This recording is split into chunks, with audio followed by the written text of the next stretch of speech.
और इसलिए इसके बाद में पूरे शहर को रिंग बनना बहुत ज़रूरी है। मैंने इंक्वायरी की, इसका खर्चा कम से कम 6,000 करोड़ रुपए है। अभी उन्होंने इसकी मांग की है। मैं घोषणा करता हूं कि इसका डीपीआर बनाने के आदेश मैंने तुरंत दिए हैं और ये भी सपना निश्चित रूप से पूरा होगा।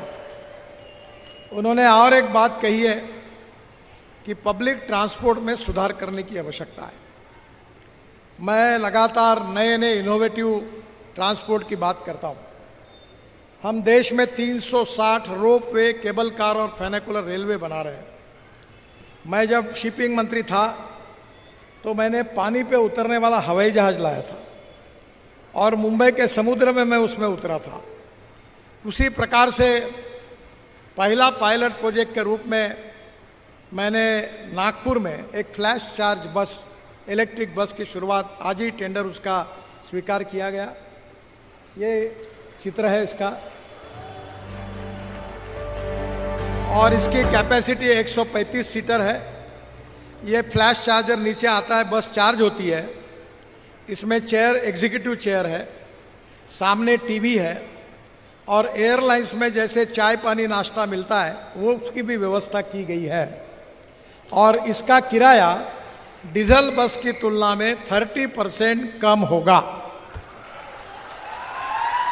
तो इसका पहला प्रोजेक्ट हमारे यहाँ नागपुर में पायलट प्रोजेक्ट करके हो रहा है। वो संजय जी को पता था और जब से मैं हवाई जहाज में मुझे लेने के लिए वो गया आए थे तो मुझे बता रहे थे कि साहब रांची के लिए इसको कर दो। आज हमारा नागपुर का प्रोजेक्ट का टेंडर जो हुआ है, ये शुरू होने के बाद दूसरे प्रोजेक्ट के रूप में रांची का चयन हम निश्चित करेंगे। इसका भी मैं उनको विश्वास देना चाहता हूँ।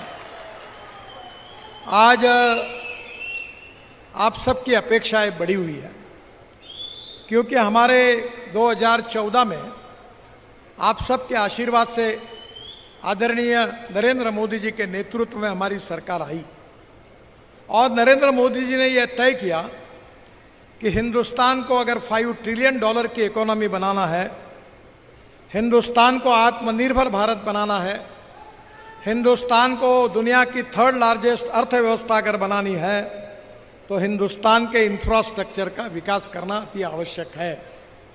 और इसलिए water, power, transport and communication, ये 4 क्षेत्र में विशेष प्राथमिकता मिली और रोड सेक्टर में भी जो काम हुआ वो